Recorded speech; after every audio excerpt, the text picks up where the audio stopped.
Saludos, mis amados hermanos y amigos. Bienvenidos una vez más al Tribunal Cristiano. Soy el pastor Ricky Rosado. Siempre es una bendición compartir con ustedes a través de esta plataforma. Recuerden que nosotros nos pueden seguir. Ya yo tengo el mallete en mano. Mire, ya estoy aquí listo, porque los casitos de hoy hay que atenderlos rápido, ya que el padre tiene otros asuntos que atender. Pero recuerde que nos puede seguir en las páginas de Facebook, también como Tribunal Cristiano TV, Tribunal Cristiano TV, y ahora también nos puede seguir en YouTube como Apóstol Ricky Rosado. Este programa se ve ahí y otro material más. Padre, después tenemos que subir parte de su programación también. Usted sabe que usted y yo trabajamos juntos y claro que sí, tiene que recibir de todo lo que hacemos nosotros. La semana que viene lo ponemos para que también puedan, ¿verdad? Que yo seguro que vean mi página. Está claro, chévere, que la del pastor Ricky Rosado. Bueno, padre, rapidito, ya tenemos una nueva orden, aunque vamos a tocar otros temas, pero ya tenemos una nueva orden ejecutiva que comienza este sábado, pero tenemos que orientar a nuestros hermanos en la fe, sacerdotes, pastores, que no se alarmen, porque no ha cambiado realmente nada tan drástico en relación a las iglesias. No, nada, lo único es el 30% en vez de 50% que estábamos, que yo no quiero que nadie haya llegado plenamente al 50%. Por eso digo. La orden lo que dice es que se reduzca al 30%. No supondrá una dificultad mayor para nosotros como instituciones eclesiales, porque incluso podríamos multiplicar los cultos. El horario que fue reducido es de 5 de la mañana a 10 de la noche, evidentemente dejando un espacio para que la gente pueda ir a sus hogares. Por lo tanto, nuestras actividades de culto continúan igual sin mayores dificultades. O sea que nadie se tiene que alarmar en cuanto a esto y no hay nada, ningún aspecto legal que estemos violando ni nada. Ni nada. Que todo el mundo calmado, porque yo sé que muchos se alarman y empiezan a pensar que qué vamos a hacer. No, vamos a seguir con las mismas precauciones. Mire, en las iglesias realmente no ha habido ningún brote, ninguna dificultad. Uno que otra persona que se ha infectado con el COVID, pues natural, pero no ha sido en el templo, ha sido en sus actividades de familia, actividades sociales. Una vez se detecta, pues las iglesias tienen los protocolos de desinfección. Realmente nosotros cerramos con mayor facilidad, excepto la Iglesia Católica, que tiene, ¿verdad?, eventos rutinariamente en misas todas las noches, pero las iglesias evangélicas, pues básicamente son los domingos, 1 o 2 servicios en semana. Por lo tanto, podemos cerrar 2 o 3 días, desinfectamos y la operación sigue. Y yo sé que también los hermanos y sacerdotes católicos hacen también, cuando tienen que cerrar 1 o 2 días, hacen si hubiese alguna situación. Pero yo quiero traer esto dime, padre. Fíjese, y entre culto y culto, de verdad, actividad entre misa y misa, se desinfectan los templos, porque eso es parte del protocolo que se sigue. Además de que en el caso, por ejemplo, mío y de la mayoría de las iglesias católicas, hemos añadido un aditivo al aire acondicionado para que pueda desinfectar viruses, y por lo tanto hay una seguridad, hay distanciamiento físico, hay el uso de mascarilla continuamente. O sea, no hay ningún tipo de problema mayor que evidentemente pueden encontrar las personas en otros lugares, como por ejemplo pueden ser los lugares, los supermercados, los consultorios médicos, donde las personas tienen que estar más juntos, aunque mantienen un distanciamiento. Bueno, y las actividades en las casas y en la familia. Porque las fuentes de contagio, uno piensa, o sea, el otro día la alcaldesa de Loíza, que es buena persona y una gran alcaldesa, hizo unas expresiones un poco desacertadas. E incluso yo añadiría, sin la precisión que este tipo de situaciones exige, para evitar crear ambientes confrontativos o incluso oscurecer, ¿verdad?, o empujar algunos tipos de actitudes. Me refiero a que ella dijo que en el pueblo de Loíza, 3 o 4 iglesias habían habido 17 contagios y que lamentablemente una persona había muerto. le digo a la señora alcaldesa que esa información dada de esa manera no es ni precisa ni es incluso correcta. O sea, ¿cómo uno sabe que fue en las iglesias? ¿Pudo haber sido en el supermercado? De hecho, padre, para aclarar, yo vi el reportaje, por lo menos el que yo vi, que me parece que fue en Telemundo. La reportera hace un análisis y dice, de 101 iglesias, 3 o 4 han presentado según la alcaldesa, y luego dice que estuvieron los feligreses en actividades comunitarias en sus familias y hogares. Pues ya ahí uno se da cuenta que el contagio no fue en el contexto de iglesia, que hemos seguido los protocolos de manera estricta. Entonces, el estar diciendo eso como una especie de coletilla, porque además nuestros amigos, ¿verdad? Que no son muy dados a ser precisos y objetivos cuando hablan de las cuestiones de iglesias y religiosas, nuestros amigos del Nuevo Día y algunos de sus editorialistas, pues ya aprovecharon la coyuntura para sacar a relucir iglesia. No, o sea, evidentemente las informaciones hay que darlas correctas. Estos son transmisiones comunitarias que pueden ser familia, supermercado, la alcaldía de Loíza, en los mismos trabajos. En los mismos trabajos, en tantos lugares que, claro, la gente va a misa el domingo después de haber tenido toda una semana de distintas actividades y contactos con públicos. Va a la misa como me sucedió a mí. Hubo una persona contagiada fuera del templo que no contagió ni incluso a su familia, fue en el contexto de su trabajo. No contagió a nadie en el templo. Inmediatamente pusimos el protocolo de 2 semanas, se avisó a los feligreses, se hizo el croquis donde estaba. La persona, por supuesto, estaba distante atrás y al frente en la distancia mandatoria, usó la mascarilla en todo momento, no entró en contacto físico con nadie y por lo tanto nadie se contagió fuera de él, de la persona, ni contagió a su familia, dicho sea de paso. Por lo tanto, sí, la realidad es que yo no sé, por lo menos la práctica en nuestro servicio, la gente está a 6 a 8 pies de distancia, excepto las familias que son de 3 o de 4 o de 2 matrimonios. Porque son familia.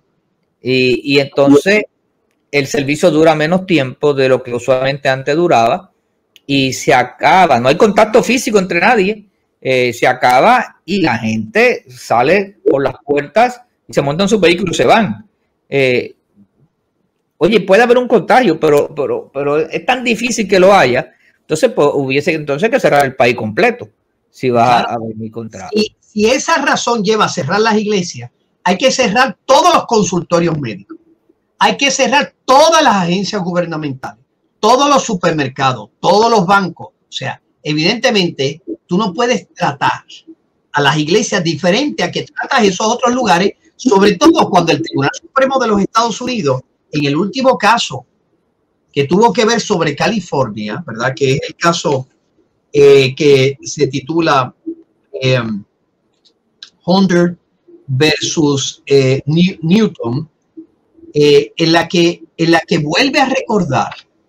Fíjense lo que dice específicamente. Dice, las comparativas de los riesgos no pueden ser basadas en la razón de la reunión, porque me voy a explicar más en concreto.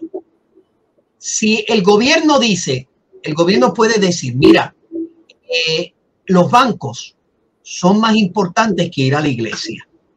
Por lo tanto, aunque los riesgos sean iguales, como es más importante el banco, pues la razón de ir a la iglesia, mira, tú puedes tener tu iglesia en la casa. El Tribunal Supremo ha dicho, eso es incorrecto y es inconstitucional. La razón no puede ser. Y ya lo ha dicho en varias ocasiones, ¿verdad? Sí, bueno, a ese gobernador ya le ha metido 3 palos, pero parece que ese gobernador no logra entender, es un gobernador demócrata, que lo ha hecho también ese gobernador, que le han pedido, hasta los demócratas se han unido a pedir un recall para sacarlo de la gobernación. Mire lo bien que lo ha hecho, pero además se ha distinguido durante toda su su trayectoria de ser visceralmente antirreligioso. O sea, las medidas que él tomó durante el COVID y las que ha tomado sobre otros asuntos han sido de una actitud antirreligiosa, como yo me imagino, como nunca antes vista en ese estado. La cuestión es que el Tribunal Supremo recuerda eso. No puede ser la razón por la cual se están reuniendo los creyentes. Segundo, dice, las actividades religiosas, ya por el hecho de que tú mantengas abierto un banco, tienes que demostrar interés apremiante para mantener cerrado una iglesia. Porque dice, las razones que utiliza un banco para permanecer abierto, utilizando medidas de seguridad, porque no la puede utilizar una iglesia, por ejemplo. Tercero, que por decir así, el peso de la prueba no está en el creyente demostrar que nosotros pues estamos teniendo medidas de seguridad. No, está en el gobierno demostrar que cerrar a las iglesias es el único método que tiene para garantizar el evitar el contagio. No es el creyente los que tienen la obligación, y no basados en especulaciones, ideas, sino basados en datos concretos. Y por último, dice también el Tribunal Supremo que aunque el gobierno, porque este gobernador tenía la mala costumbre que cuando intervenía el tribunal, entonces retiraba la orden ejecutiva y la cambiaba para ver si el tribunal no intervenía. Y el tribunal le dio no. Esas listerías, cuando son derechos fundamentales, no se van a tolerar. Por lo tanto, si una iglesia está reclamando la intervención, aunque el gobernador cambie la orden ejecutiva, aunque incluso vaya a misa al otro día o vaya al culto el sábado siguiente, no importa. Vamos a intervenir para proteger el derecho de los fieles.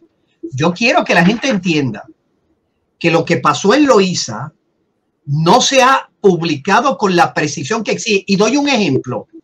Nuestros amigos del Nuevo Día, que son gente muy buena y trabajadora y periodistas excelentes todos, etcétera, es un periódico de gran tradición, pero nuestros amiguitos del Nuevo Día no se distinguen por ser objetivos, ¿verdad? ¿Verdad? Cuando son cuestiones de fe y de iglesia. Tienen, ¿verdad?, su agenda. Yo nunca compro el periódico El Nuevo Día, pero el que lo quiera comprar, que lo compre. La cuestión es que mis amiguitos del Nuevo Día, el año pasado, publican esta noticia, más o menos así. Pastor pide perdón por el contagio en su iglesia. Y ahí lo deja. La noticia, lo único que el pastor pide perdón. Entonces yo enseguida sospeché aquí como que esto no me cuadra. Mis amiguitos del Nuevo Día, yo creo que están editorializando y ocultando. Para males de ellos dejaron la noticia, el site de la noticia original. Y yo la cliqué, ¡pac!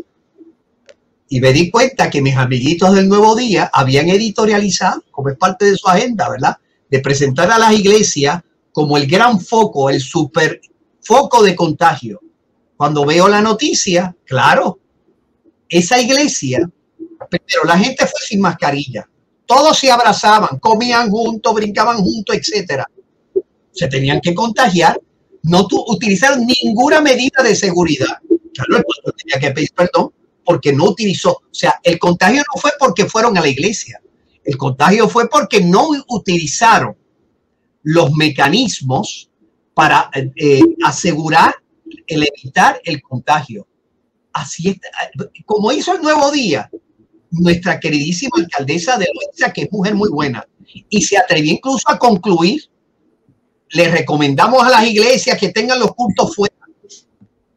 Mire, alcaldesa, la razón de los contagios no es porque el culto sea dentro o fuera. La razón de los contagios es cuando uno no utiliza las medidas de seguridad en algunos contextos de familia, en los brincoteos de Santurce, que a veces la policía ni se atreve a entrar.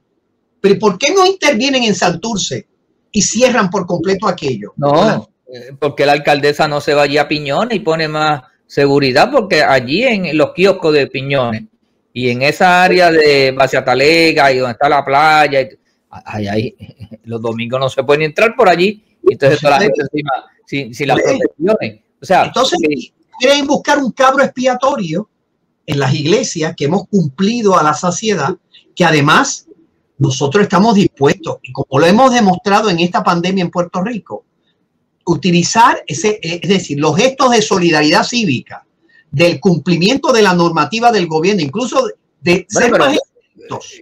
Yendo al Nuevo Día, Nuevo Día ha querido achacarle el proyecto 184 de las terapias de conversión como que es una problemática de la iglesia, como que es en la iglesia donde están las terapias de conversión. Es que mis amiguitos del Nuevo Día tienen esa costumbre. Y no respetaron, padre, ni la Semana Santa ni el Domingo de Resurrección. Porque así son mis amiguitos del Nuevo Día. Bueno, serán amigos tuyos, pero son amigos, no amigos, amiguitos del Nuevo Día. Bueno, padre, hablando de temas relacionados, y espero que quede claro para los pastores y sacerdotes cómo va a comportarse el servicio del domingo y las actividades que tenemos. Claro, siempre enfatizándole a la congregación que todo el mundo, una vez salgan del servicio, guarden las medidas de protección y seguridad que son tan necesarias, ¿verdad? Y los cuidados. Pero por otro lado, en estos días, tan reciente como hace 2 días, el Tribunal de San Juan desestimó la petición de la senadora Rodríguez Bebe y de Lizy Burgos, la representante, para impugnar la orden ejecutiva del gobernador que hizo, ¿verdad?, para la cuestión esta de la supuesta emergencia. Y digo supuesta porque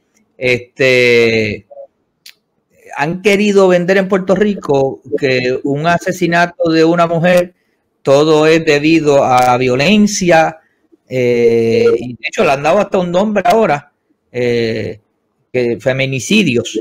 Entonces nos han querido adoctrinar de que todo acto de violencia donde muere una mujer es por un acto de que alguien premeditó ir a matarla. Y lamentablemente no queremos una muerte de ninguna mujer, de ningún anciano, de ningún niño y de ningún hombre.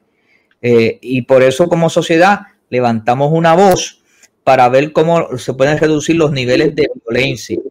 Pero la verdad es, y lo cierto es, que hay mujeres que lamentablemente pelean unas con otras o pelean con hombres o están en actos de violencia o en el narcotráfico o en ganga, ¿sabes? Ya eso ha proliferado y por eso el riesgo de la mujer en estar en un evento donde es delictivo ya no es meramente del hombre, sino que también la mujer, como está en los mismos eventos, en las mismas actividades, en los mismos lugares, pues se expone como cualquier persona. Entonces, bueno, aclarar eso. Y se hace esta orden ejecutiva para complacer ese sector de las feministas y ciertos grupos que estuvieron pidiendo el gobernador, buscando verdad, y porque había una necesidad de que ningún hombre maltrate a una mujer, ni haya ese abuso doméstico del hogar que surge en el seno del hogar, y estamos de acuerdo con eso, pero ahí se incluyó la educación en el sistema escolar con la perspectiva de género, y no quedó claro la definición para algunos, inclusive nosotros a veces no estamos muy claros porque usan la palabra perspectiva de género, pero la definición es de equidad de género. Y te pregunto, ella lleva este planteamiento ante el tribunal para que se detenga la orden y específicamente se detenga la enseñanza de perspectiva de género. ¿Qué pasa? Mire, pastor, el tribunal determinó 3 cosas simples. Primero, que las 2 legisladoras, la senadora Joan Rodríguez Bebe y la representante Lizy Burgos del proyecto Dignidad. Que te interrumpa, ¿ellas van en su plano como legisladoras únicas y exclusivamente o van a nombre del partido también? No, van en su plano como legislador. El partido no tenía ninguna legitimación del SAC, por decir así. Lo primero que dice el tribunal, no tienen legitimación alguna. Lo que se dice vulgarmente standing, ¿verdad? Utilizando ese anglicismo. No tienen legitimación. ¿Por qué? Porque para tú poder entrar en un tribunal reclamando, ¿verdad?, un derecho o una reparación, tú tienes que demostrar un daño real. Y como legisladoras, ellas no han demostrado un daño real. ¿Y no lo demuestran por qué específicamente? Porque la orden ejecutiva, lo dice el tribunal, está dentro de las atribuciones que tiene el gobernador y que la misma ley que ellas utilizan para cuestionar la orden ejecutiva le faculta al gobernador de tomar las decisiones que ha tomado. Y por lo tanto, te pregunto a su vez, ellas están haciendo un reclamo en la orden ejecutiva, y me corrige, por una ley que se firmó en el 2017, que eran las escuelas coeducativas. La ley 62 de las escuelas coeducativas, en la que se planteaba... Para ese tiempo ellas no eran legisladoras. No, el planteamiento de ella no tiene que ver si eran legisladoras en ese momento. Sí, pero el tribunal no les reconoce daños porque no eran legisladoras en ese tiempo. No tiene, el tribunal no les reconoce daños porque la ley 62, el gobernador está actuando dentro del marco de esa ley de las escuelas coeducativas y por lo tanto no está contrariando las prerrogativas de un legislador, ¿verdad? Que entre otras cosas ella decía que el gobernador, ellas decían, con la orden ejecutiva está contrariando lo que el proyecto planteaba de 10 escuelas pilotos, de que había que rendir unos informes al finalizar el primer periodo, etcétera, etcétera, etcétera. Y ellos dicen, el gobernador está dentro de sus atribuciones porque ya las escuelas coeducativas planteaban la enseñanza de la equidad de género sinónimo a perspectiva de género. 2.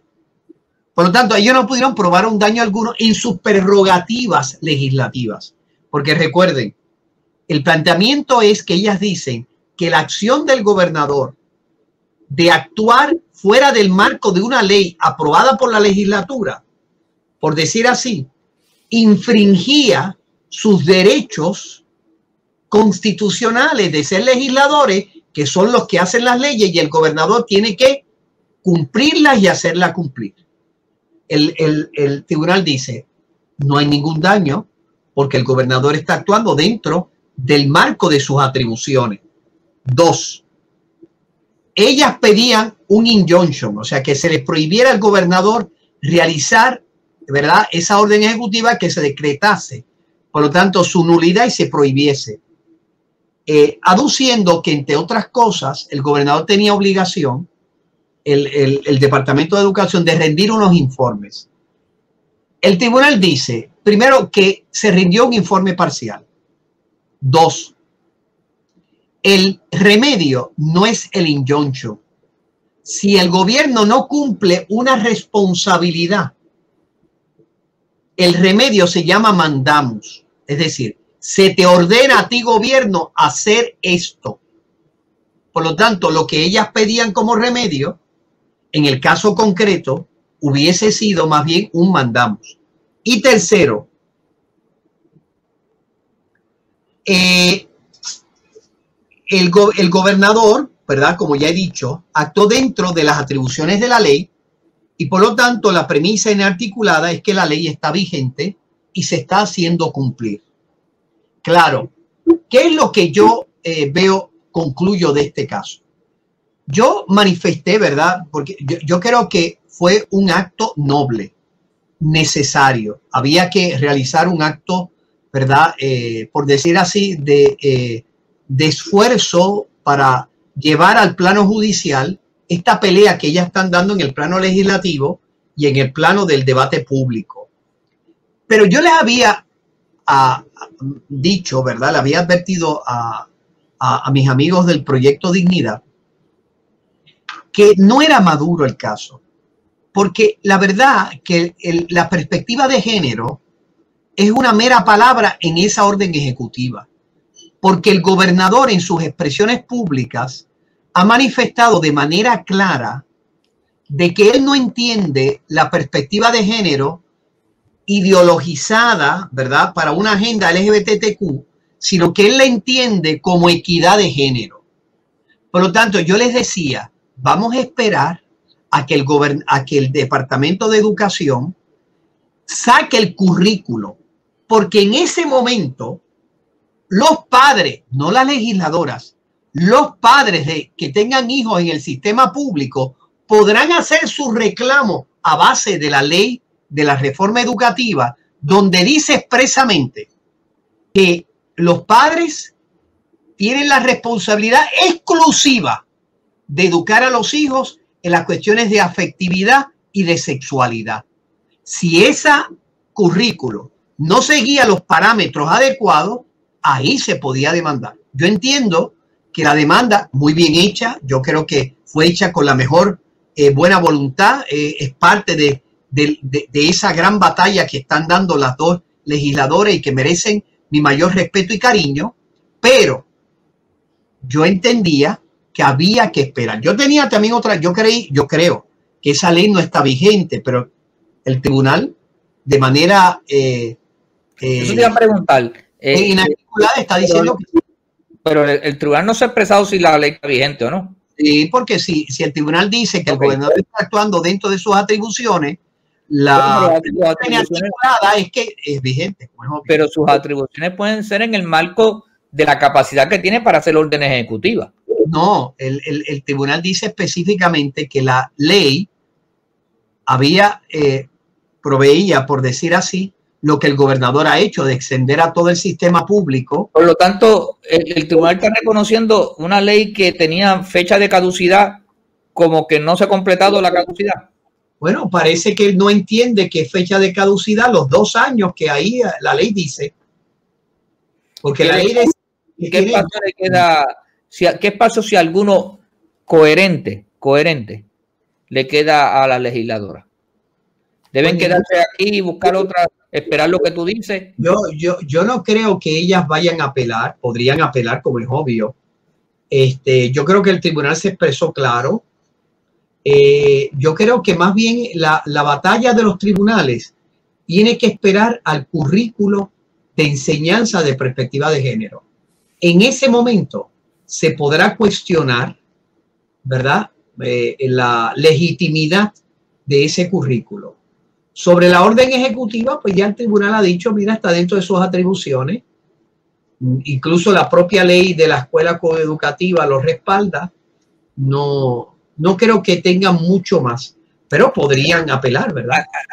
Tampoco aquí hay para afanarse mucho, porque la realidad es que el sistema educativo no está operando al 100. Yo no creo que estén dando clases de perspectiva de género. Pero supuestamente ese comité que el gobernador hizo, en la que no incluyó al sector creyente, ¿verdad?, no lo incluyó. Y sí incluyó a gente beligerante y anti-libertad religiosa y que ha atacado a líderes religiosos, como es el Proyecto Matria. Y a líderes del propio partido, no progresista. Y a líderes del propio partido. Lo ha atacado directamente. Entre ellos el secretario general del PNP. Sí, al Carmelo Ríos, el senador. Entonces, evidentemente, entre las atribuciones que tiene ese comité, en la que no estamos representados nosotros, es hacer propuestas concretas. Y por supuesto, entre las propuestas que harán, es empujar la perspectiva de género, me imagino. Pero esa orden ejecutiva tiene fecha de caducidad también. Ah, bueno, yo eso no me acuerdo haberlo visto. Sí. Claro, el currículo. Perdóname. Sí. Según yo leí, tengo que repasar, se vence en junio del 2021. Bueno. El comité vence. Eso es inmaterial, se vence, pues está bien. Bueno, pero el paso que va esto en agosto, vamos a ver si van a empezar las clases o no. El currículo lo está haciendo el Departamento de Educación porque fue de las cosas que pidió el gobernador, ¿verdad? Bueno, si hay secretaria de Educación. Bueno, no lo sé, ¿verdad? Parece que no, las perspectivas no son muy positivas de que sea confirmada en el Senado. Bueno. Parece que esto es raro. Primero no la querían, ahora los populares la quieren. Hay algunos populares que la quieren e incluso alcaldes. Hay muchos populares que la quieren. Pero hay algunos PNP que tampoco la quieren. Uno. Bueno, está Newman, que es el que ha dicho públicamente que no va a votar a favor de ella. Yo no sé, como que están cambiando ahora los aires. Ahora, primero eran los populares que no querían, ahora parece que algo está pasando ahí. Algo está pasando. Vamos a ver cómo se mueven. Pero eso no son nuestros menesteres, ¿verdad? Pero lo decimos porque no somos tontos tampoco. Sí, claro, evidentemente un país que todavía tiene la mitad del gabinete no confirmado, yo no creo que eso es sano para la estabilidad institucional, ¿verdad?, de nuestras instituciones de gobierno. Yo creo que ya se debe, imagínate, ni el secretario de Estado está confirmado, ni el secretario de Salud. No, solamente el de seguridad. El comisionado de la policía y el comisionado de seguridad. O sea, un país necesita estabilidad, evidentemente, y sobre todo porque esta crisis de la pandemia se ha empeorado de una manera alarmante. Y, por ejemplo, el secretario de Salud hay que saber si va a ser ese, porque tiene que dar una continuidad en un momento crítico de país. O sea, evidentemente... Bueno, y ahora está parado, el Senado está detenido. 18 casos positivos. Ahí sí ha podido ver causa y efecto. En las iglesias no, pero yo no veo que nadie dice vamos a cerrarlo indefinidamente, ponerle un lockdown. Bueno, hoy se sabrá, porque hoy se hizo una medida de hacer pruebas al personal del Senado y Cámara, y estuvieron hasta horas tardes del atardecer y la noche, y de ahí es que se va a tener la data si va a abrir la semana que viene o no. Qué curioso, pastor, en medio de toda esta batalla del 184, curiosamente aparece que el Senado y la Cámara están cerrados. Parece como que a dar un poquito. Son esas cosas, esas casualidades que a veces uno podría llamarlas diosidades, más que casualidades, sino diosidades en las cuales, curiosamente, ¿verdad?, tenemos más tiempo para poder reflexionar con serenidad como país y como legislatura cuál debe ser la respuesta adecuada al tema, ¿verdad?, de las terapias de conversión o de reparación, ¿verdad? A lo mejor nos ayudará que se escuchen las dos campanas. Oye, ¿verdad? Pues pero parece que sí, que se está escuchando. He oído por ahí algunos informes positivos de todos los partidos. Perdón. Inclusive del equipo del Ejecutivo también. Empezando a escuchar las dos campanas. Sí, están empezando a escuchar las dos campanas y la están escuchando fuertemente. Parece que el monaguillo suyo lo está tocando bien fuerte la campana, pues se está oyendo. Así mismo. Antes eran los monaguillos los que la tocaban, ¿verdad? Sí, los monaguillos siguen tocando las campanas. Es que ahora, con todo esto de la modernidad, muchas iglesias se han quitado de tocar campanas. Porque se molesta el vecino. Yo no sé, cuando yo era niño, la iglesia católica estaba detrás de mi casa, de la calle contigua, y yo oía cuando la tocaban, pero después de un tiempo vi que la tocaban como un disco. Esa es la parroquia San Juan Bosco. No, esa estaba en la calle Buenos Aires, en la 27, entre las Monjas y la 27, había una allí, pero la San Juan Bosco también, ¿verdad? Que la ponían como sí, si fuera... porque es más barato y se escuchaba mejor. Sí, la bocina se oía más alto. Pero no, hay muchas iglesias que todavía tienen campanas, pero ya no las tocan porque creaba unos ambientes a veces, sobre todo en este ambiente tan secularizado, que alguien escuche la campana y diga que eso me ha afectado mis tímpanos, ¿verdad? Lamentablemente son esas tradiciones que teníamos de país, porque habían iglesias evangélicas que tenían sus campanas también. Iglesia que yo me crié de niño, era que tú me la acuerdas, tenía campanario. Tenía campanario porque era una cosa bien bonita. Sí. La gente la usaba para saber que iba a comenzar el servicio y sabía también la hora. Y sabía la hora, y sí. Por tanto, tenía un gran valor, ¿verdad? Pero son esas tradiciones de país. Ahora, Si yo toco las campanas, yo no tengo campanas, quisiera ponerla y voy a ir en esa meta.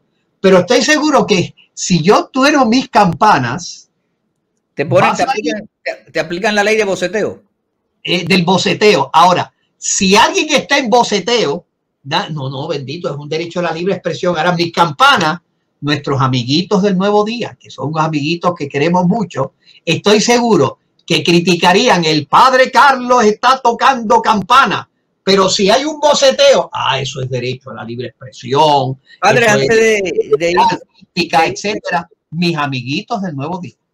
De ir cerrando, hay decisiones importantes que posiblemente antes que termine el verano en el Tribunal Supremo de los Estados Unidos, que nos tiene acostumbrado que ya cerca del verano, mayo, junio, bajan decisiones importantes. ¿Qué decisiones importantes tú crees que tienen en su consideración? Hay una decisión que para mí puede ser la decisión más importante en las últimas 5 décadas sobre libertad religiosa. Es tan importante esa decisión que puede sentar el equilibrio sobre los derechos emergentes por orientación sexual e identidad de género y el derecho a la libertad religiosa de los creyentes. Es un caso que tiene que ver con una ciudad en Filadelfia, en la cual el municipio le niega fondos a una institución católica que buscaba parejas, ayudaba a parejas heterosexuales, como es obvio, la concepción católica de lo que es matrimonio de origen bíblico, buscaba parejas heterosexuales con unas cualidades para que los niños pudieran ser adoptados. La ciudad le exigió que tenían que abrirse a acoger parejas del mismo sexo, a pesar de que habían un montón de otras instituciones también de adopción que tenían el expertise con parejas del mismo sexo. O sea, no era que alguien se viera afectado por. Y entonces, pues le cortó fondos. ¿Y qué hizo? Pues tuvieron que ir hasta el Tribunal Supremo para reclamar su derecho a la diversidad, diciendo: mire, cuando viene una pareja del mismo sexo, nosotros los referimos a lugares que se dedican a personas del mismo sexo, como cuando viene una persona, por ejemplo. Oye, padre, tan sencillo que es eso. ¿Por qué lo queremos complicar? Si Pues, se les está dando un servicio de orientación donde tienen que ir. Donde tienen que ir. O sea, no es que pierden la oportunidad, es que además existen agencias de adopción que se dedican a un tipo, por decir así, de pareja. Por ejemplo, los niños de los Native American, de los indios americanos, los niños que quedan huérfanos, tienen que ser dados en adopción a Native American, indios, para que, por decir así, puedan recibir su cultura propia. Pues hay agencias de adopción que se dedican a ese tipo de niño y a ese tipo de pareja. Eso no es una afrenta. Cuando viene un blanco: yo quiero adoptar un Native American, pues le tienen que decir: mire, le vamos a referir a otro lugar donde usted pueda adoptar una persona pues de otra raza, porque esta raza, como se quiere preservar la cultura, las razones que sean. Pero ¿por qué es tan difícil entender que los creyentes queremos aportar sin tener que renunciar a nuestra conciencia? Que además esa agencia de adopción tiene más de 100 años y se ha dedicado a miles de niños para conseguir hogares. O sea, no estamos hablando de una agencia que empezó ayer, sino que desde siempre, y no hay forma de hacerle entender a esta gente, mire, bendito, pero ¿por qué es tan difícil entender referir a otro lugar? Esto no es una afrenta contra las parejas del mismo sexo. Si tienen un montón de servicios que pueden recibir. El problema es que son los que demandan diversidad, tolerancia, flexibilidad, y no tienen ninguna de esas tres. No, porque es one way diversity. Mire, hay otro caso que ahora está llegando al Tribunal de Distrito, que lo incoaron el día 9 de este mes. Es un grupo de personas que estudian en universidades cristianas o católicas. Estas personas han demandado al Departamento de Educación Federal para exigir que fondos federales le sean negados a las iglesias, a las universidades cristianas, ¿verdad? Católicas y evangélicas, les sea negado si no cambian su postura sobre el sentido de la orientación sexual, del matrimonio entre personas del mismo sexo, de la concepción que tienen de excluir, etcétera, etcétera, etcétera. O sea, la respuesta que habría que dar es la que dio el obispo de Arecibo en la carta que dirigió sobre el proyecto 184. Es que es delito ser cristiano. Es un delito que hay que punirlo con negarle fondos a estudiantes que quieran estudiar. Mire, si usted no ahí no aplica la decisión de Trinity.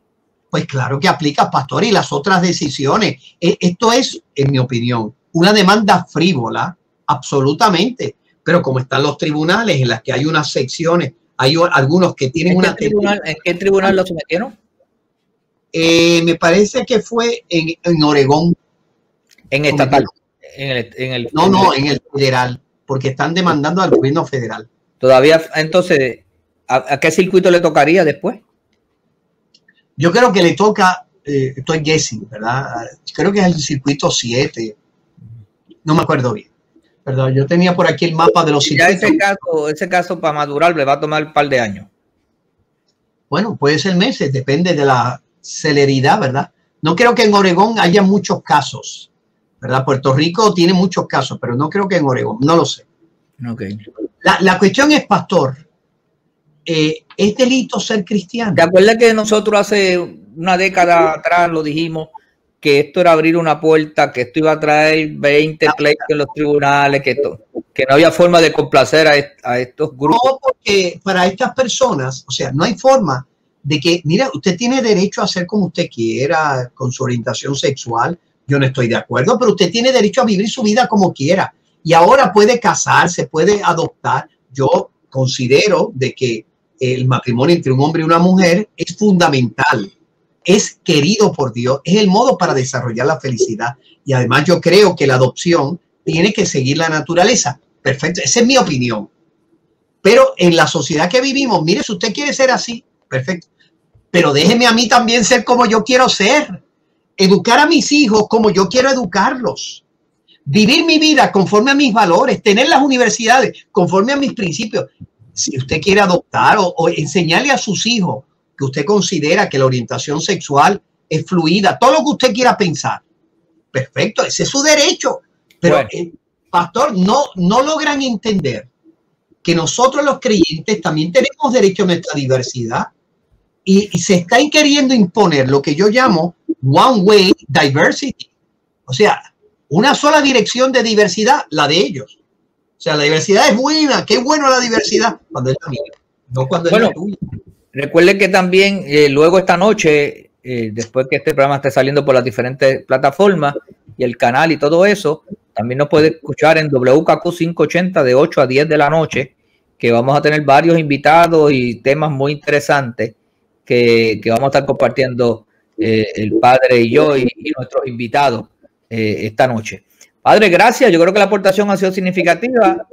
Dios sabe lo que está haciendo en medio de toda esta situación, pero esperamos que nos ha dado más tiempo para revisar ese proyecto. No, y poder hablar con diferentes personas que cada día entienden la manera correcta de enfocar el proyecto y de enfocar la necesidad, que yo pienso que no la hay, pero como quiera, nosotros somos gente que operamos en amor y misericordia y podemos entender los planteamientos. Claro que sí. Yo estoy seguro que mis amiguitos del Nuevo Día no van a estar contentos, pero... Bueno, pero ese es el problema de ellos. Yo nunca han estado contentos, pero para eso estamos nosotros, para que no estén contentos. Bueno, Dios te cuide y saluda a nuestros amigos y hermanos. Nos vemos en una próxima ocasión.